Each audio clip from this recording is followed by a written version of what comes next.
What's up, everybody, and welcome to the Comment Writers. We are a Kamen Rider review podcast. We're covering Kamen Rider Gotchard today, and I'm your host, Josh Meek, the Uber Geek, and I'm joined, as always, by my good friend, Toby Tobes. How's it going, Toby? Fantastic, Josh. We're continuing the streak where I get to say joined as always, as we talked about last time. You're on the show still, which is good. The past two, last week and this week, is like a twofer. If we're covering 2 episodes of Gotchard, that's like being on 2 episodes otherwise. Exactly. Totally. Toby, I made a wonderful meatloaf tonight, which as I realized as I was eating it is like your anti-meal. Like a meal I'm glad you sit there and reflect upon it and go, I do. Yeah, I got this fucker good. Well, I'm thinking about the rest of my day. I'm thinking about like I'm going to talk to Toby later, and I was thinking like, as Josh is just jamming dead animals into his mouth. This is so delicious. Oh, you have to talk to Toby later. I think the actual like line of thought went like, man, I did a good job on this. I feel like I'm proud of it. And then I was thinking like, oh, but he would hate it. Like it just went there. I had to figure out a way to cut myself down somehow. I would eat it. My not hard and fast rule, but my rule is basically just one actual animal protein a week. Oh, okay. To the best of my abilities, just so I can always have options. Because I mean, it's way better than it is now. So basically, to go back a step, I'm like 90% vegetarian, where I really try not to eat meat, but I do still. And so I usually I give myself 1 day a week to still eat normal protein, because a lot of restaurants used to suck and have no options. Yeah. So I never had to worry about getting sick from eating food. I just felt like philosophically a meatloaf was like the opposite of being mostly vegetarian. That was all. I was just thinking about that as like it's like the anti-vegetarian meal. It's just pure meat. That's all it is. Well, yeah, I guess it is. It's just like it's like basically like baked ground beef. Like I used to love me some meatloaf. I haven't had it for a very long time, but it's just basically baked ground beef into like a bread loaf, basically. Yeah, right? yeah, that's exactly. Tomato sauce or ketchup with a shitload of ketchup. Yeah, you pretty much smother some sort of sauce on the top. My sauce is made from ketchup and brown sugar and a little bit of Worcester sauce, which I don't really know if I'm saying that correctly or not. Okay, good. Because I was gonna make you say it again just in case. A little bit of Worcester sauce. I mostly just get the W and then just try to just fumble my way through it. That's pretty much what I do. Do you think anyone actually knows how to say? I think it's Worcestershire sauce, but like I don't know how to say it. I do the joke things like you do, where you just like you hit the word. Yeah, we're and then it's like shire or sire at the end, and you just make noises in between. I'm sure there's some like pompous jerk out there who thinks they know how to say it, and it's very Worcester sauce. Yeah, plebs. I'm sure there's someone who has a strong opinion about how to say it, and that the fact that they say it right. I remember a long time ago there was like I think it was some like internet meme or something, but it was like a couple sitting at like a fancy dinner, and the guy saying like, honey, there's something that I want to say, and it's just really hard for me to say, and she thinks it's gonna be like I love you, and she's like, it's okay, just say it, and he's like, Worcestershire. That's what I think about whenever I think about that sauce. As I think about that joke. So Google, wait, I have to play again. Hold on. Google tells me it's Worcester sauce. Worcester. Here, we're gonna try some dynamic learning today. Okay. I'm gonna put my headphones on the microphone. This is gonna be great.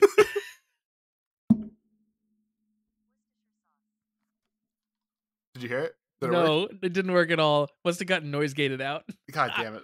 I heard it'll be interesting to see it back in the recording to see if one, if that made it through, and then two, if the noise gate that I then apply also cuts it out if it did make it through. So I think realistically the way this is going to work is everyone else is going to hear it, because I'm pretty sure I see it on my waveform right now. That's what I'm saying. But Josh never heard it, so Josh is gonna it's gonna be like the best reaction ever. I didn't hear anything because the way we record, you and I are in a separate call. Then it isn't the actual audio that ends up in the podcast. So yes, I'm sure it's going in the podcast, but Discord is cutting it out. Yeah, it's funny because when we first started, or back towards the beginning more, I used to cough and try to mute it. I would always mute it on the wrong thing. So I would think I did a good job and muted it so Josh didn't hear me sneeze and cough. And then at one point you were like, "No, you're not hitting the right button. It's definitely coming through." I just like explodes in Josh's ears. I think that was like our third or fourth episode. I had to be like, yeah, you're not actually like muting any of those, right? Because we would go through a whole recording and I wouldn't hear anything, and then I would start editing and I'd be like, this motherfucker just coughing all the time. Like, I told him how to mute it. yeah. It just ever complicated. So this wasn't really going to be my theatrical lead-in for this week, but I have a question for you. Okay. Or amusing of sorts. Oh, I love musings.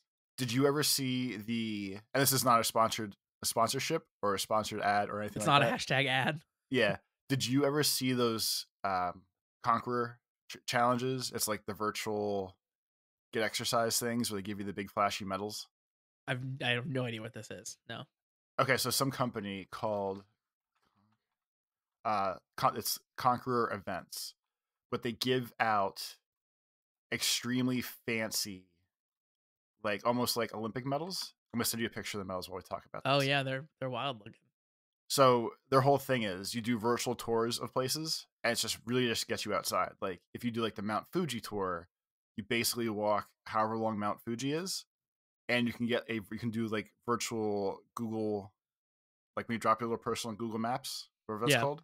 Yeah. You can like do that and walk and see where you walk so far and everything. And when you finish the challenge, they send you a cool fancy badge, so you can actually tell people I finished this. So I decided to do one.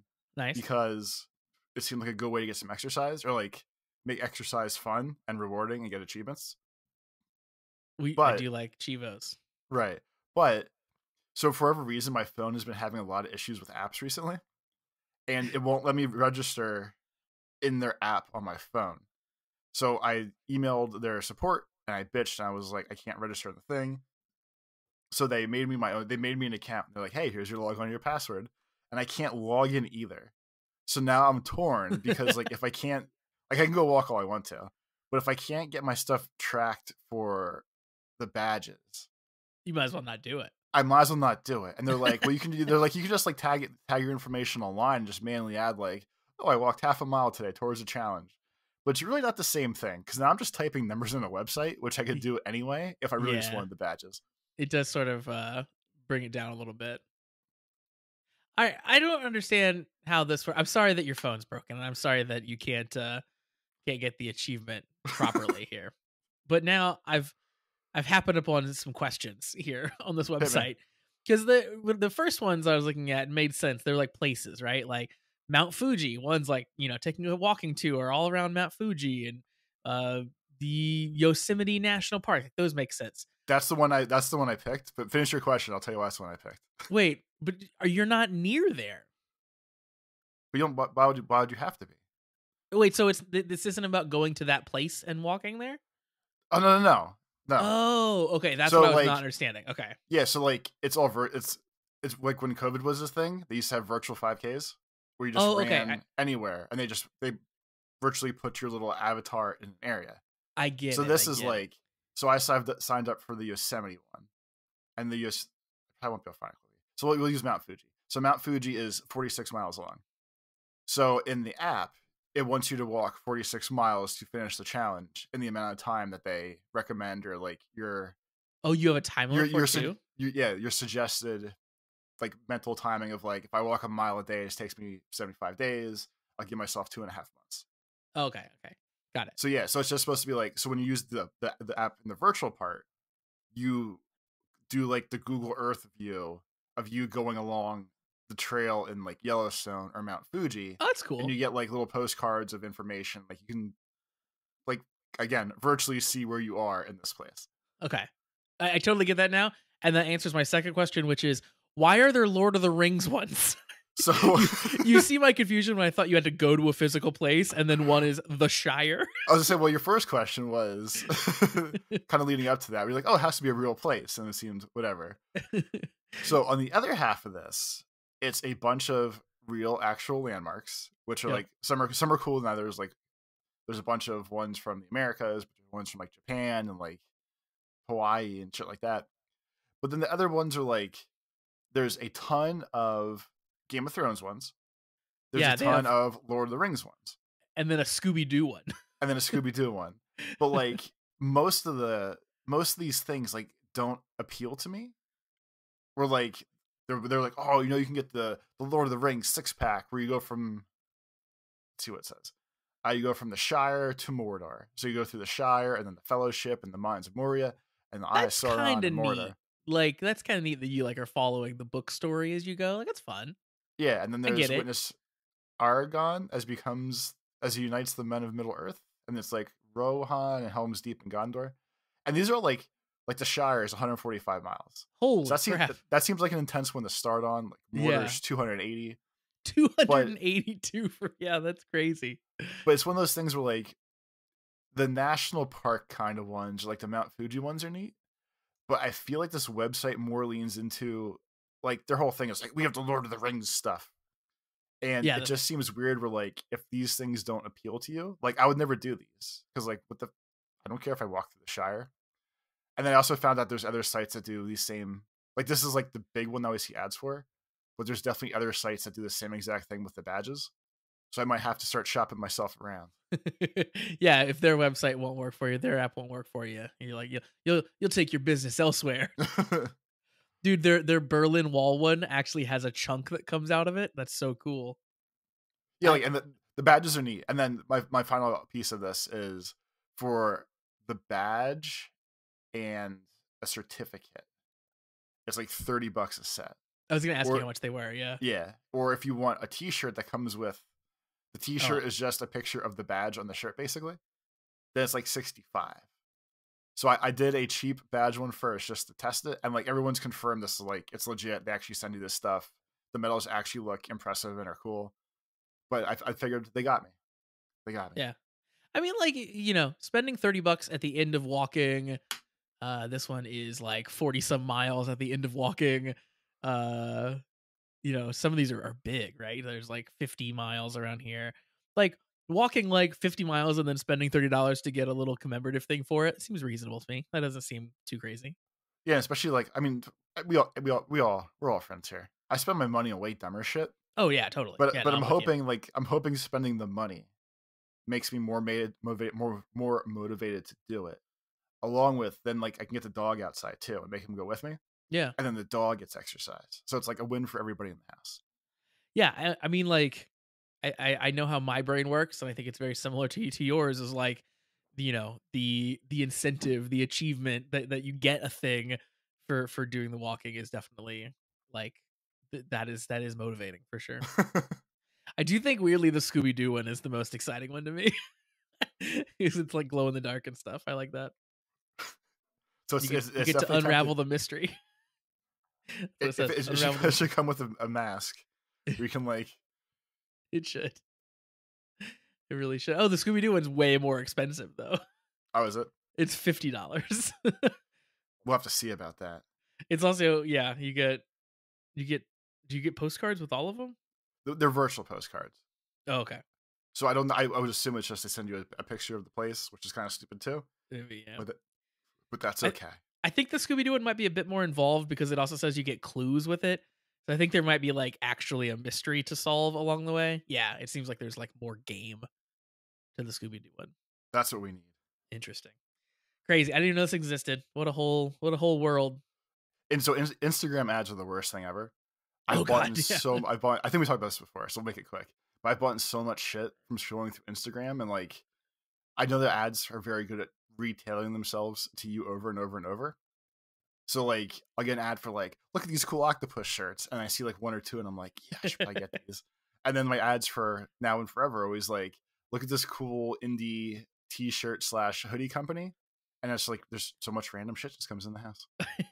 You know what my current Instagram ad clearly like they've put me in a bucket that is incorrect, and what I'm getting ads for now is you will never in a million years guess what I'm getting ads for. So is it something that you're actually interested in? No. Okay. Yeah, they hit me. It's a thing that I saw an ad for it, and then I clicked on it because I was curious about the legality of it. And then because I clicked on it, it means that then they thought I was actually interested in purchasing it. So now I see it everywhere. It is weed edibles. Which, yes, if anyone knows me, don't do drugs, don't do anything like that. And I'm getting constant ads for weed edibles now on my Instagram. Because there was a website that they were just being very blatant about, like, hey, come and buy your weed gummies here, and they were just calling them weed gummies, and I was like, is that where we're at as far as like legality goes? Can I just literally buy weed gummies on the internet? So I was curious about it from a legality standpoint, but yeah, now it's just like, bro, you got to come back and get these gummies. Like, no, I'm really not going to do that. You should try some. I don't even like gummies in general, and I don't want them filled with weed. Like, it'd be bad enough if I had to eat a gummy, just period. But that's I've gotten some. My last Instagram ad that I was just getting constantly was for Prime, and that was the one before that. I was just getting. So we got you all fired up in our Discord. It did, yeah, in our Discord. Our comment rider Discord. They can join from patreon.com. Yeah, if you wanna join our Patreon and hear me complain about getting ads for Prime energy drink, you can do that. Head on over to patreon.com/thecommentwriters. Yeah, I've been getting ads for Prime for some reason. I think because of the wrestling connection, I'm assuming, but I do not like Logan Paul, and I do not. That was my smart ass joke, at least. Yeah, that's the only thing I could figure out, because like I've never looked up Prime, I've never tried to know things about Prime, but here we are now. Instagram thinks I want it. Over the past year, my one coworker has 2 sons that are 5 and 7, I think, and he said that if you didn't have the right color of flavor to bring to school, it was already an issue.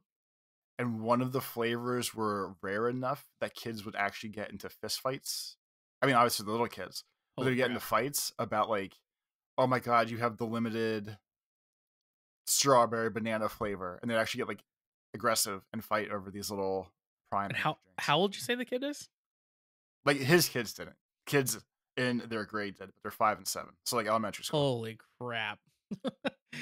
My daughter is 4. Just for comparison's sake there, and I'm not ready to be a year away from people caring about Prime in her class, or her caring about nonsense like that. She'll probably be the next thing now, because I feel like it'll be the Prime hype is over, so whatever the next trend is, she'll be right there for it. I realized, so it's been nice weather here the last couple days, which has been good. We went to the park this weekend, for the first time this season and stuff. And I realized in this crowded park, we walked by some kids some boys that I think were probably, let's say 12 or so. And it dawned on me that I'm not worried about when my daughter is 12, but I'm dreading when she is friends with 12-year-old boys. Like, when I have to interact with 12-year-old boys, it's just, I don't think I'm going to be able to handle it. Like, I think she'll be fine, and I don't think she'll be annoying, but there's something about 12-year-old boys that is just a nightmare. And it's just being across the park from this group of like 4 or 5 boys was enough to make me want to leave. They were just being so annoying. And they all look like they haven't washed their hair in like 18 years. Just, I don't know what it is. Josh is firing off at Gen. What's one's after Z now? There's some new name. A. I think you circle back around, right? Is that what it is? I don't know. I have no idea. I don't even know if we've named that generation yet. They did. Hold on. Fair enough. The Generation Alpha, I think. That would be back around to A then. No, it was Alpha. I mean, yeah, but like, what is Alpha if not kind of an A? The beginning.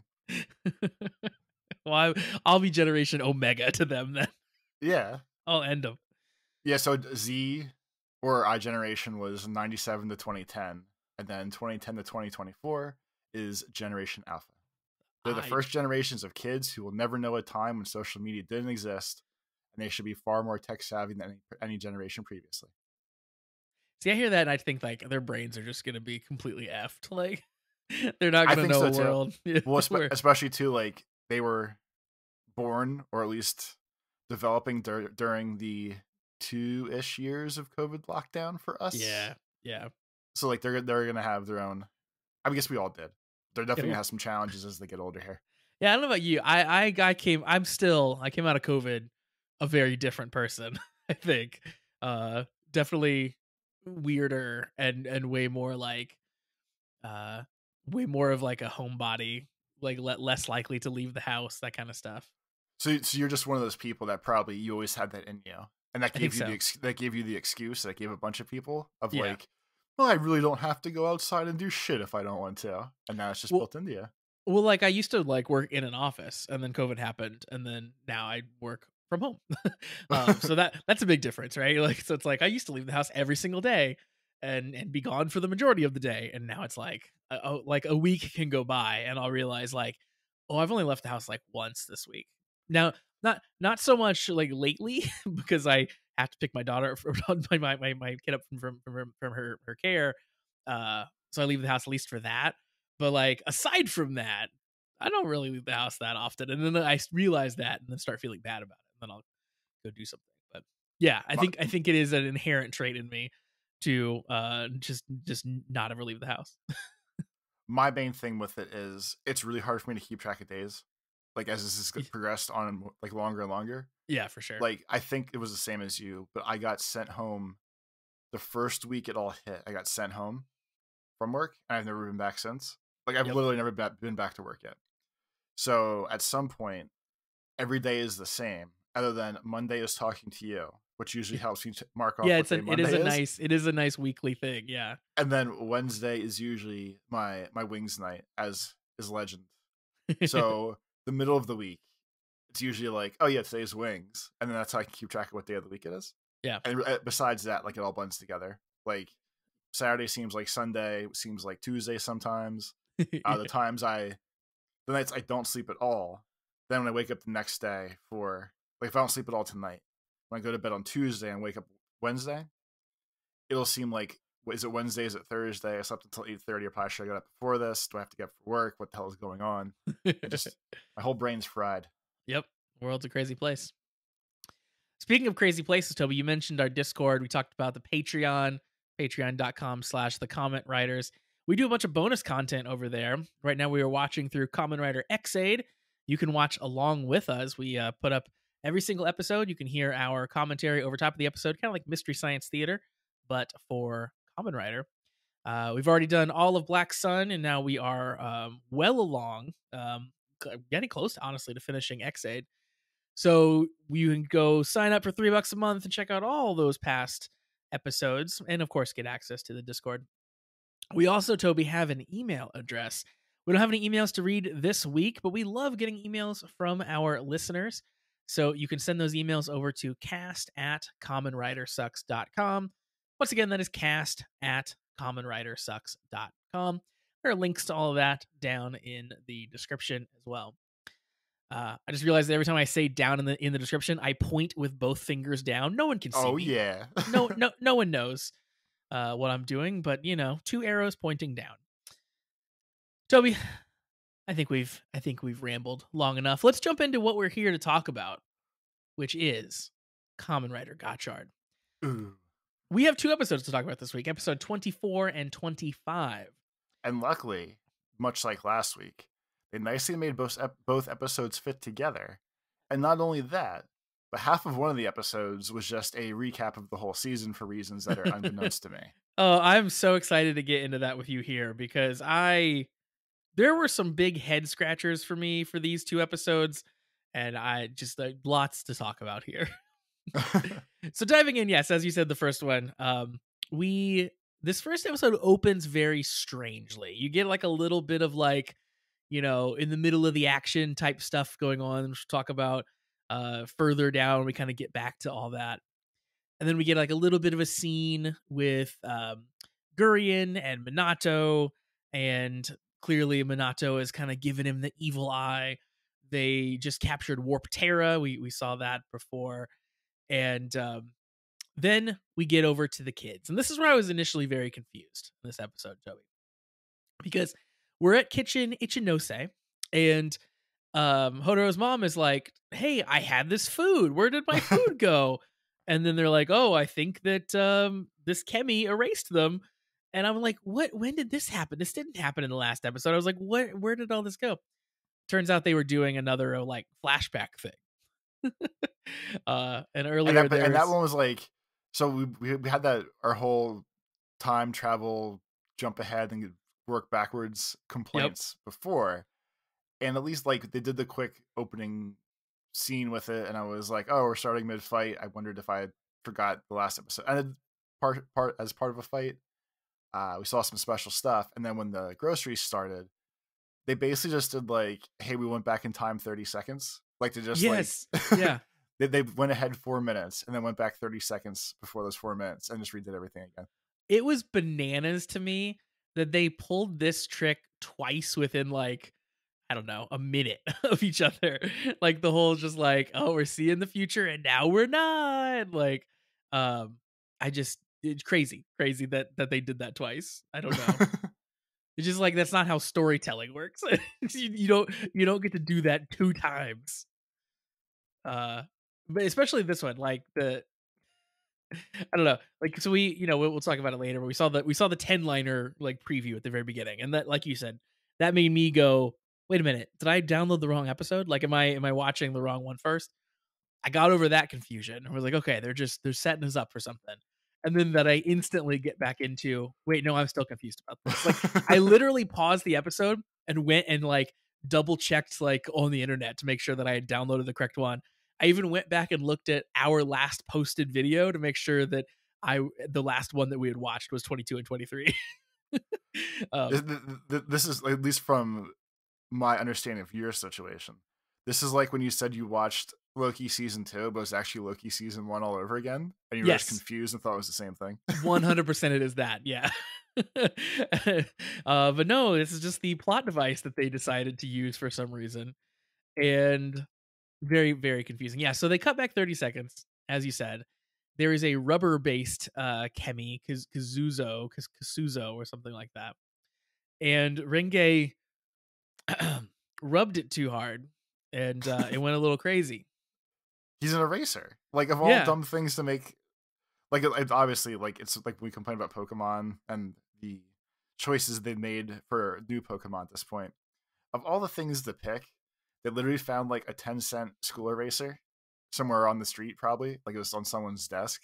And they just wrapped those little like Chemi arrows around it and said, "Hey, this is a Chemi now. Totally. He has a real attitude problem." I mean, on the card, he's breakdancing. So, he's a Kemi with attitude. I don't have any problem with this Kemi, except for the fact that they introduced him in a very weird way.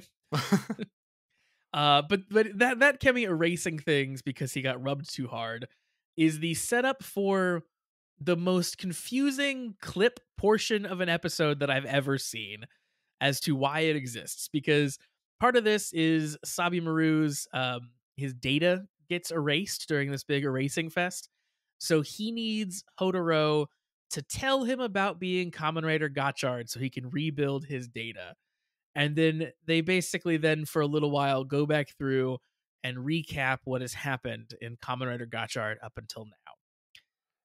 And at a base level, I wouldn't like when they're like, "Oh, so tell me about our fight. We were just building the data."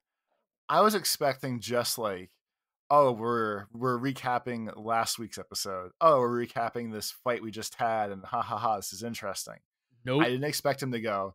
So one time when I was a little boy, Yeah. I was friends with Hopper and Steamliner, and sometimes we would play, and then now I'm an adult, and now I'm a common rider. And at one point, he's even like, "What does common rider even mean?" Right. And Kudo's like, "It's because you're the chosen one, you idiot. I don't even know how you're the common rider, but that's what it means." And like, it's basically if you never watch any common rider episode ever, half the questions cover like, what is Kamen Rider? What is this literal TV show I'm watching? Like Yeah. broad strokes, and not so much like, oh, I'm Gotchard because of this, and I'm looking for my gotcha, which I'm surprised they didn't mention, and all sorts of other dumb things. We've talked about it a lot in the season that it from the beginning to now, it feels like they've retooled a lot of things because they, I think, lost a lot of viewers. So it's felt like they've definitely like moved things around and shifted things and made things a bit more serious to kind of pull some of those people back in that they lost. And maybe that's a thing that they thought they needed to do here is like we'll do a quick recap to kind of get people back up to speed if they didn't watch from the beginning. But like you said, it feels more like a what is Kamen Rider than it does a what happened in Gotchard at times, which is so weird. Who is that for? Like who's tuning into episode 24 of Kamen Rider Gotchard for their very first experience and being like, I don't know anything about this. Let's dive in. Good thing I happened upon a clip show, I guess, for the So first few minutes. so the weird thing too is the navigator told me the other day they actually did a second one of those Abyssal Sisters videos Oh, okay. where like just with like just the talking heads and like, oh, Giron yells at us, uh-oh, we better watch out, they're gonna change our outfits if we don't behave, like that dumb Yeah, episode that we that watched. one. Yeah. There's a second one of those now, and I'm just curious if they feel like they need to keep trying to re-engage the audience that might be around, That that must they're be what it doing like is. weird, because like the first Abyssal Sisters dumb thing we vaguely watched was there's big things coming, we're rebooting, we're retooling the season, don't you worry guys, we're gonna do something different here, and And now they're like doing it that again and like that a that month. wasn't yeah. And to be clear, that wasn't even really the subtext. That was pretty much the text of that Yeah, episode. Like it was they were very on the nose about like things are changing. Yeah. Uh so yeah, maybe they're just like maybe that went I think that went well for them probably. Like if well you like look it at was right if you before look New at Year's, our right? numbers, they did go up around that time. Again, that's the only thing I have to base it on. That's good enough for me. Yeah. But no, like that was right before New Year's, right? Like that was Yeah. the big thing. Like when the New Year comes up, we're gonna do this. So I guess it was Yeah. longer ago than I thought. That was like And 3 months ago then. that's when Garion came around too, right? Because he at some point gave the speech then of just like, oh, there's big things in the new year. Okay, Like, yeah, yeah, yeah. So I guess another 3 months, another 12 episodes ish, yeah. So 10 then like episodes ish. They let's try decide, to get people in again. yeah, let's refresh. I guess it's working. Yeah, it just felt very jarring in the show here, and especially when when I thought that it was like, oh, this whole episode's gonna be a clip show. I was kind of groaning about it. But it's especially weird that they like steer into that so hard at the beginning here and then just drop it nearly as quickly. um, because we after the clips are over, then move back to the academy. We go back to Minato, we go back to Garion, and Minato is asking about where these sisters are. And Garion is like weirdly complimentary of the Abyssal Sisters. He's like, oh, they're just out hunting for chemis. And he's like, but they did track down a lot of chemis on their own, and they did find Kudo's dad on their own, and they did turn all these humans into amalgams, and that's pretty cool. And they did make the Dread Driver. He's like listing their accomplishments, which I found very funny. I thought it was only because at one point I think they either make a comment to the professor about what he's doing or what he's up to, or they have like one of the sisters standing in the back and like whispering to herself like, what are you up to? Yeah. I think it's more so to hammer home like, oh, don't worry about them, they're doing their own thing, they're doing the right stuff, and like, what you should be doing, wink wink. And that's why I even had one of the sisters be like, what are you up to, Yeah. what kind of That shenanigans are going on here? that was, I think, at the end of this scene when that happens, that kind of like eavesdropping there. Um and yeah, then we get a little there's a little bit of an interaction between Minato and Gurion about like, yeah, like getting brought back, and Minato talks about, he's different now and stuff. So they get a little bit of like, I don't know, time to stare at each other about that, I guess. And then we get to see the amalgam get created. Warp Terra is used on one of his little dolls to become the amalgam that will be fighting us this episode. So yeah, we're well into new stuff now after we thought we were veering into clip show episode, but the new stuff continues on because back at Kitchen Ichinose, Spanner and the professor have showed up, and they The other want to tell professor. the other professor, Professor Kyoka this time. Yeah. Spanner's mom, if you will. Yeah, that's a way easier reference point, I feel like. At Yeah, least for definitely. the people like me who aren't good with, Yes. remembering things really. Not Spanner's dead mom, to be clear. the living adopted mom. So basically they show up because they want to tell everyone that Minato is probably actually not a bad guy. He spared Spanner's mom's life, so they kind of trust him now, and they think that he's probably working behind the scenes to figure out a way to defeat Garion. Because of the great incident. Yes, because of the great incident.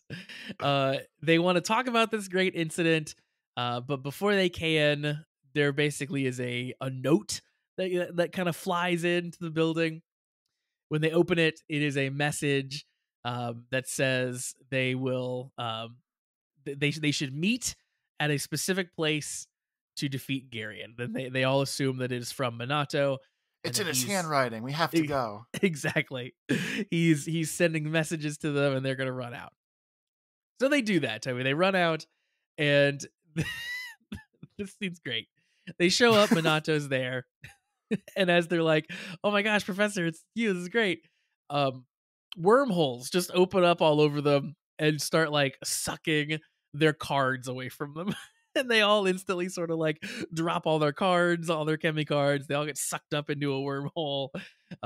It goes horrible for all of them right off the bat.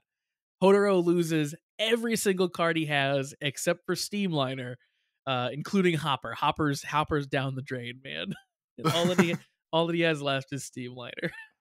It's okay. It's one of his oldest friends, though. Yeah, definitely. Yeah, for sure. I love the conceit that he just is constantly at risk of dropping his cards. Like how often has that come up in these episodes that he drops a card, he spills his cards everywhere. That one time they went on a field trip, he left them at home. Like he just this kid cannot keep track of these stupid Chemi cards. Well, like the I guess it's part of. It's mostly because of how they grandstand and pose when they use them. But I think it was either this episode or running into the next one, where like he holds the cards out, and instead of just like we'll use Hopper example because Hopper went away. Instead of just like swiping the Hopper card and being like, okay, I'm gonna use my little buddy's power, they hold the cards out in front of them and go, I'm gonna use the power of Hopper to take you down. Yeah, watch out, here comes Hopper time. And because they hold the cards out in front of them, that makes them easy targets to just smack the cards out of their hands and steal them. Which I love that that's happened now multiple times. I'm just like, yeah, like by the power of Hopper, holds it out at arm's length, and then it just gets slapped out of his hand. It's so good. That's such a dumb, hilarious way to like just intercept him. So he nearly jumps into one of the wormholes. Hodoro does, but Steamliner kind of keeps him from doing it. They yell that he'll, it's the humans can't go in the wormholes or whatever. Meanwhile, Minato has the Dread Driver, and he henshins and he becomes Dread Type 1, which is pretty cool. I like the look of Dread Type 1. He's got the like unicorn horn, all that stuff. Half of it. He's half unicorn and half Dread. Yeah, I can't remember if we had talked about that look yet or not, but he's here. He's ready to fight, and he says he's going to take the rest of the cards from them. So he's clearly not on their side, Toby.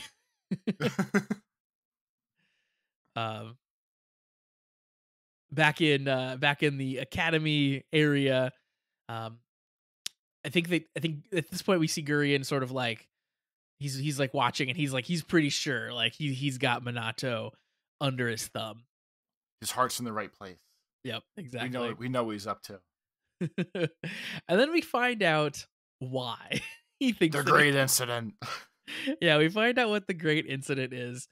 Turns out years ago there was a boy that Minato killed. That's what Garion says.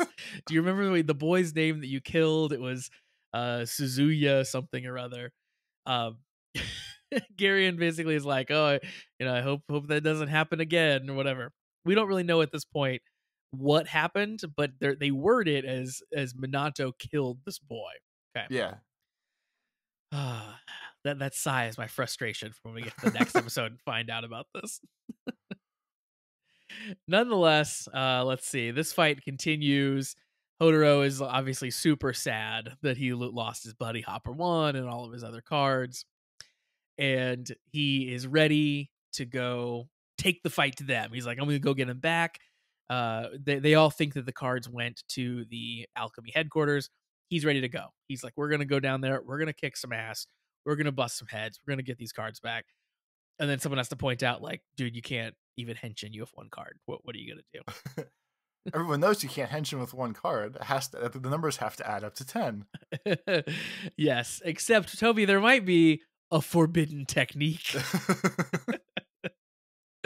So Spanner's mom says there's a forbidden technique he can use that combines a chemi and a human, and of It's course, illegal. yeah, of It's course, it's illegal, forbidden. It's illegal. Can't do it. It's very dangerous. It's not a good idea, and no one wants him to try it, but he's intent on doing it. And while they're talking about this forbidden technique, they get interrupted. Hodoro's very surprised by someone walking up. We don't see who it is, but we'll find out who it is next episode. Then we're back in the battle, Toby, and this is the kind of final scene here.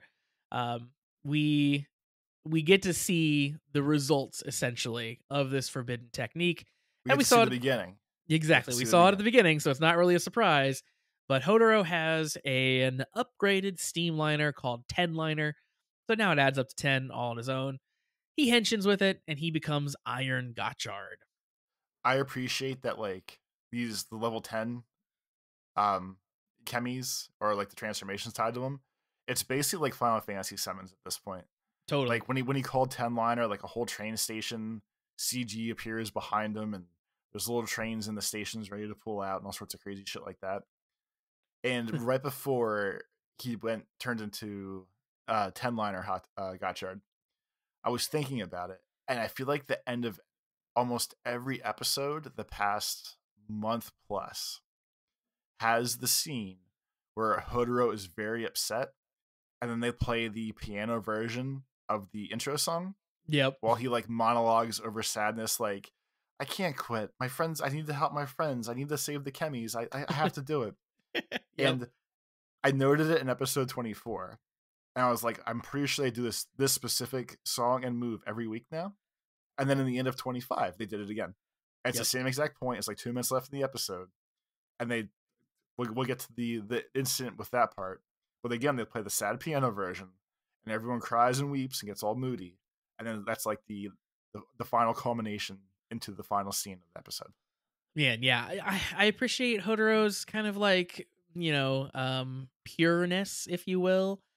But ever since like the whole Minato is maybe a bad guy thing, that's been constant. Yeah, the like no, I believe in him. He wouldn't do this to us.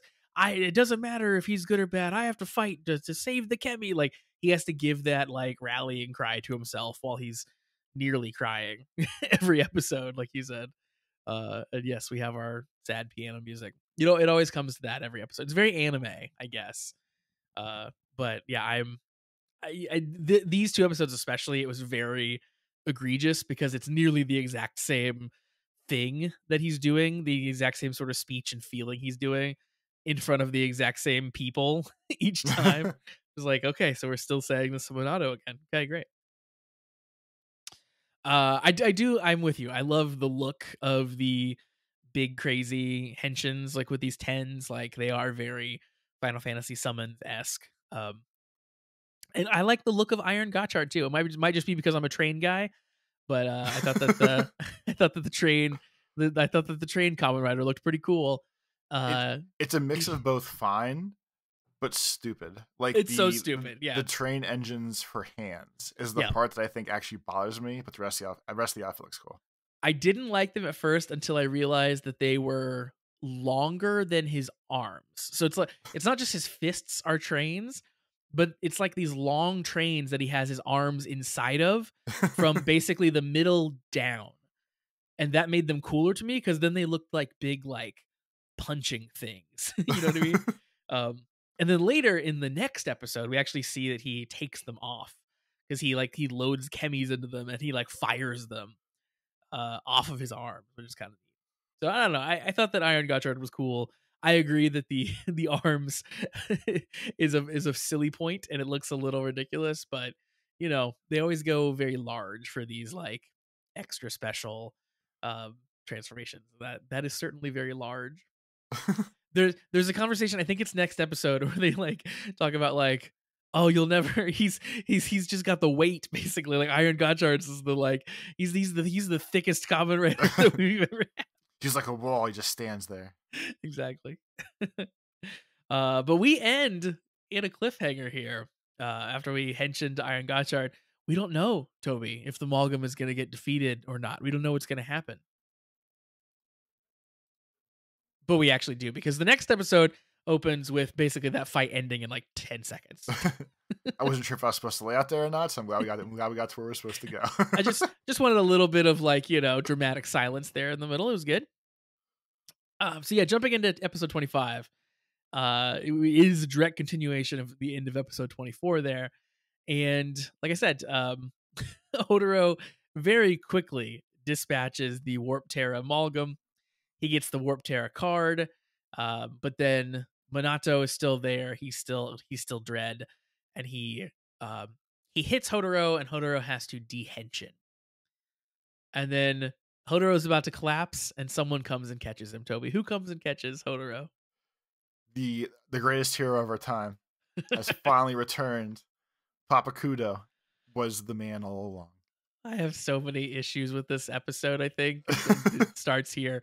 Randomly out of nowhere, Kudo's dad shows up. He is wearing the like alchemy outfit that he wore in like the 10-year ago flashbacks. Like when you get sick duds like that, man, you don't switch. You don't only switch your clothes. But we most recently saw him looking like Indiana Jones. I just want to point that out. Like that's the last we saw him.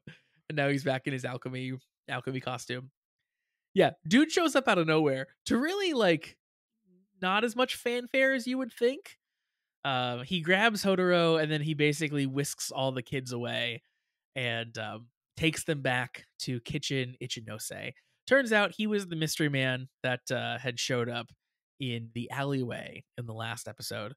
And he was the man who explained the forbidden alchemy technique and taught it to Hodoro. We also get the reunion between Kudo and her dad here. And like, so I know there's short episodes, and I know there's inciting incidents going on around everybody that makes us like, hey, we should catch up. But we also like Hodoro's near dead because he exhausts himself doing illegal things, and the Gold Man's trying to kill us, and there's other bad stuff going on. But Kudo says like, there's a lot of things I want to ask you, and they basically do like almost the hallmark slapsticky thing of, that's great, you can, but first we have to get back outside and just go do the things. And she's just like, okay, yeah, that's fine, we'll talk later. And like they show like the 2 minutes. They could have given her 2 minutes just to say like, Dad, what really happened? Where have you really been? Like she at least gets to say like, Dad, I hate you, while she's crying, which really means like, Dad, I love you, I'm glad you're back. But that was I liked that. I liked that scene a lot. The like that part was good, but the rest of it is like, let them fix this first. Let them remotely smooth this over before we go out running around and everything else, all the nonsense. Yeah, it cut it off at the knees. Like because also we as an audience didn't even know that he was still alive. Like that was a question for everyone still. Hodoro, believed it, and Kudo believed it and stuff, and we knew he wasn't a traitor, but like we didn't know that he was not dead. So they bring him back to life. He's here. And they do a really good job, I think, with the hug where she gets to say she hates him and stuff, but she's crying and obviously, so happy to see him. But then they just cut the whole emotional feeling of that scene off at the knees with him being like, yeah, but it's really important that we go, make it so Hodoro can be a train again.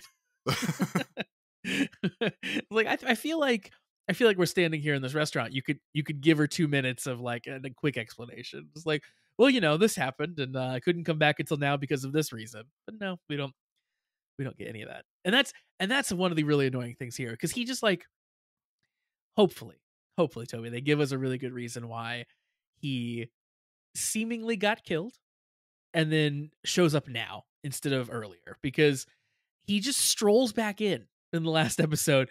He just like wanders into that alleyway, and he's like, you guys talking about forbidden alchemy? Because I know about that. That's my forte. And it's like, if you could come back, why didn't you before? And also, why didn't you go to Kudo? Like, why didn't you go to your daughter first? Like, what? Why did you go to her buddy and like your former colleague instead in this dark alleyway? So strange. So strange. I kept waiting for the swerve to find out that this wasn't really him, because we've already brought dead people back from the dead and they were actually like, weird ghost versions of themselves. I kept waiting for that to happen again. I guess it still could, but I guess most likely not. It doesn't seem like that's going to be the vibe here. Especially because then he tells a story. So A grand tale. exactly. So after we find out sort of he was the mystery man, and we get that whole story, then they decide they have to tell the kids the story of what happened 10 years ago at the incident. I like when they start talking about the incident. Spanner chirps up and he was like, "Oh yeah, the one where my parents died." I remember that shit. he's like a little too chipper about like that. Oh yeah, that one. And this is where we tell the story about Minato killing the kid. And the fact that they phrased it in the last episode as Minato killed this kid is so infuriating to me. So the quick explanation of what happened is that Minato had a student that was very much like Hodoro. He was very idealistic. He was a little naive, but like he really cared about alchemy, and he was very he was very into it. He was very like, I'm going to save the world type kid. Minato supported him, liked him, they were friends. Garion is coming back to attack the Alchemy Academy, and Kudo's dad basically knows that it's him coming to attack, and he sends a bunch of children to go warn, to go tell Minato that it's happening and that it's Garion. The kids all run off. They find Minato. As they find Minato, though, he is alerting Garion to the attack happening because he doesn't realize that Garion is a traitor yet. So then they have a standoff where the kids are saying that, well, Kudo's dad said to come tell you that Garion was a bad guy. And Garion's like, why would I be a bad guy? You know me. Come on, Minato. It's not me. So Minato has to make the quick decision, and he decides that he's going to use his alchemy to tie up the hands of Garion, basically until they can kind of figure it out. Garion, of course, doesn't like that very much. He undoes the alchemy. He turns the gold that he used to tie his hands up into his Rubik's Cube, so we get the origin of the Rubik's Cube there. I thought that part was, while ridiculous, was kind of amazing that like that's where it actually came from. Yeah. It was goofy and fun. Yeah. As part of that, the way that he used the Rubik's Cube as a weapon, and the way the Rubik's Cube works as a weapon to like beat the shit out of the kid that he uses it on, was actually super sweet. Like he did like he turns the pieces, and then the pieces turn, just like throw the kid around and slam him on the ground and all sorts of nonsense. So that was very cool. Yeah, that was so cool. So he's mad. He creates the cube. Then he's mad that Minato, didn't trust him implicitly. So he attacks Minato's favorite student who's standing there using the Rubik's Cube. And it is very cool. He slams him to the ceiling. He slams him to the wall. And like, yeah, really hard hitting, very cool visual. Like I really liked that whole look of that attack. At the same time, so he hurts the one student very badly. We actually find out mortally wounds that student. And then the other kids that are there, he basically mind controls them and makes them fight each other to the death. Clearly they're all killing each other too. So Minato is very sad that his favorite student died. But for some reason, because he tried to capture a bad guy, and the bad guy then killed people, Minato thinks that he killed the person. Or like thinks it's his fault that the person got killed. Which, like, listen, I, grew up on Spider-Man. I know a little bit about hero's guilt, but that feels like a stretch to me. So that's my issue number one. Is like, there's no one in reality, like it would, like if you wanted to make it so Minato felt guilty about this kid dying, you should have written it such that like Minato sent him to Garion and Garion killed him. Like, Minato shot the beam that tied up Girien, but instead the beam went through his protege or bounced off yes, the wall or anything else. Because anything. like, because with everyone else saying you murdered the kid, like if he wasn't there, I could see that blame marking, or like everyone in his life always said like, oh, you got that kid killed, you're a monster. But if you're literally standing there for the incident and you know you had nothing to do, I mean, like, sure, the vibe is there that it's his fault, but like he literally had nothing to do with it. It's No. a little excessive of the I killed him, it's my fault. And also like Minato like makes the most logical decision in that moment. Like he doesn't know who's telling the truth, but he knows like he's staring at someone who is a suspect and he tries to apprehend him, And he right? Like arrests him. He literally puts handcuffs on him and he yeah, says, "You're coming to the police station. Let's talk about this." he can't help that the dude's like super powerful. Like obviously that guy can get out of anything if he wants to. He didn't know Um he was going to make a gold Rubik's cube and destroy people with it. exactly. And then the second thing about this that annoyed me, Minato obviously is so torn up about the kid that was his friend that died. Meanwhile, there's like 20 kids behind him who also just murdered each other, and They're and swinging swords and shit. and like also in the exact same way, right? Like Garion did that to them, just like he did it to Minato's little friend. But Minato doesn't care at all about that having happened. Like, Because they didn't respect him the same way the kid did. I guess not. I guess not. Because yeah, it wasn't like it wasn't even like Garion was taunting him. Like, remember when you got those like 20 kids killed? It was just remember when you got the one kid killed. um. So yeah, when I watched that scene, I'm like, that's it. That's what he killed the kid. That's how he did it. Uh, just crazy. So the kid's dead. All the other kids are dead as well. Garion um basically gloats a little bit that Minato caused this, like we talked about, and he leaves because one of the Abyssal Sisters comes up and says they found the door. The little one, And the most the little important one, of them all. exactly. And then Garion tells Minato that he won't erase his memories because he wants him to live in despair. Now, here's another problem that I have here. For how many years now? 10? We've 10? ten, The inciting incident was 10 years ago? 10 years ago. So for 10 years, Minato has been he stayed as an alchemy professor. And for 10 years, Kudo's dad has been exiled as a traitor. Never once in any of this did he think to mention, by the way, I know what actually happened here. Kudo's dad is not actually a traitor. It's actually the Gisgarian guy. Kudo's dad can come on back. It's all good.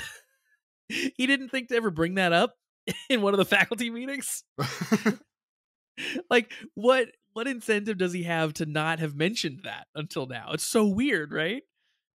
I guess it's the vague way they have to do the show to make all these things work. Just kind Yeah, of I guess. no. It's like the Hallmark thing again. No one ever actually discusses the problems. You yell, "Oh no!" You run away from it. You never address it again. You don't take the extra 30 seconds to just talk shit out. Maybe just a tiny bit to really fix the issues. Yep. Totally. That's exactly what it what it boils down to. But ultimately the reasoning behind all this and so the reason that Minato is working with Garion is because in his mind he put one of his students in harm's way before, got them killed. He doesn't want that to happen again. So Garion showed up. He's more powerful than anyone can imagine, and Minato didn't want the kids to get killed. So basically, he pushes them away and then stays close to Garion so he can try to control them and I guess try to protect the kids by taking their cards away and making sure they can't do all their alchemy and stuff. That's at least his intention, it seems. Or at least like, and you can kind of go. Then we go back and can tie it vaguely to other incidents, like when he kind of nudged Spanner to actually become a Kamen Rider by doing the weird things that we weren't sure why he was doing them. Yep. Like he's basically doing the best traitory things he can against Girion while not really being a traitor and still Yeah, well, not vaguely fully protecting turning. the kids. And I like that. I definitely liked some of that stuff, especially the Spanner stuff. I think that was the best version of that. It also is a little funny though that he in his mind, protecting the kids the best way that he can is by deserting them, knowing that they'll keep fighting. Because like he should know the kids well enough. He should know that Hodoro wasn't going to give up. Uh, Deserting them, taking away all of their tools, and leaving them for their own defenses. Um, all while the Abyssal Sisters and Malgams are still running around and still trying to take them out. Just doesn't seem like a good way to keep kids safe. That's all I'm saying. Bad teacher. um. Anywho, yes. We then get so after the little explanation, we get back into a battle basically. Um, so Minato, they come face to face with him again. They're all sort of like begging him now that they kind of know the truth. Like, hey, we heard the history. Like, hey, you taught us so much. Like, We're still cool if you want us to be. yeah, come on, man, we're totally down. He henshins and they fight. Clotho jumps in, turns into a Amalgam and fights as well. I did like this part that she at one point is attempting to hit one of the kids, I think, and Minato stops her and he's like, I told you not to touch them. Oh yeah, like So- and like he got her good too. It wasn't just like a push or like jumping in between them. He did like some crazy roundhouse or something else. And like if it was anything else, it'd be like, no, I'm the one that's gonna kill the Batman kind of Yeah. vibes. But it was a weird protection thing of don't touch him. If someone's gonna fight them, it's gonna be me. Because obviously he knew how much damage to do to just make them stop and not so much like kill them, fight them. Yeah, exactly. Which is so clear what's happening here. All the kids, like I said, are appealing to him, asking him to stop. They say, I'd like the one from Sabia is like, hey, I was really scared when I got taken, and you did everything you could to come save me. Well, they did the weird thing like when I think that's when they talked to X Rex and they go in like the upside down from Stranger Things to talk. Like they were mid fight, and then like each kid one at a time would be like, "Professor, this is why we're still friends, and I still like you." Yeah, And it just fade to like a pure black background with the kid, with whatever kid standing in front of it, like giving their little motivational speech. right. And that's when the sad piano theme played this time. And then Yep. of course he did it the episode after, and that's why I was like, they definitely do this every time. And then it ends with Hodoro, basically saying like, "You want to fight? I'll keep fighting you. Like I'll do it." And then Hodoro becomes Iron Gotchard again. This is where we get the extra cool Iron Gotchard, where he puts the cards in the train arms and fires off the train arms, which is kind of cool. At the same time, Spanner is finishing off Clotho with Kudo. They are getting their cards back. Good for them. And finally, Hodoro actually like manages to make Minato dehenshin. He nearly collapses because of it. He nearly kills himself because of it. But yeah, there's the dehenshin happens, and Minato basically just walks off. He's like he kind of like These kids stumbles got me. away. Yeah, These crazy kids. these crazy kids have done it. Which I don't know if he's proud or if he thinks he's failed. We'll see. But he loses the driver. Clotho picks it up, and she returns it to Garion. And Garion tells her basically, well, now they have no more use for Minato. So the Get the one chemis and sister kill him. exactly is supposed to go kill him. I was So- I think it was earlier in this episode, but they kind of show it during the final speech at the end where he's like, "Oh, we have a lot of cards. Don't worry about it." I'm very impressed with their card collection and all the nice little boxes. They have them organized nicely on the table for the ones that didn't get filed away yet. Looks They very do, yeah. looks very professional collector vibes. I don't know if you noticed, but they're using the official like collector case too. Do you Oh, yeah, remember that? yeah. It's like the blue case. Yeah, they have those. I think That's they have good. like multiple. It's good of them. marketing. Good. It is good Yeah, marketing. Wait, there's enough for all the cards. Like he stares at a wall of 12 of them basically, Yeah. and then there's like one or two on the desk still for the extra ones. Yeah, man, they got the whole set. They're ready to beat anybody because they, have the full set of Chemi cards almost. I hope that when they get the full set, they're able to like redeem them for something special. Yeah, so I don't know, these two episodes were strange. Like I thought the clip show stuff was a little weird to open that last episode with, but we got some good story there. They set up some interesting things. And this episode for me, it was good, but it was just very frustrating that like it's one of those things where you watch a horror movie sometimes and you get so mad because the characters don't make decisions that humans would make. They make decisions that horror movie characters would make, like running off alone and that type of stuff. I feel like that's what Minato did here. He didn't make decisions and he didn't have a thought process that a human would. He did and thought things that he should so that the plot could advance. Yeah. And they didn't really have a good explanation for like why he felt so strongly about things and why he believed he was so responsible for the death of that kid. And that was a bummer. Yeah. So that that annoyed me about this episode for sure. But I'm interested to hear more about Papa Kudo's like explanation for why he's back. And I Will hope, he ever give a good one? Is the real God, question. I hope they devote like, at least one scene in this next episode of like having, him answer all the questions that his daughter has. Like, please just tell her all the things. If they don't, like, if they just like go on where she's just like, well, dad's back, cool. That's gonna be so funny. I Like, feel like that's more of the obvious thing for them to do right now. Just like almost hand wave it away.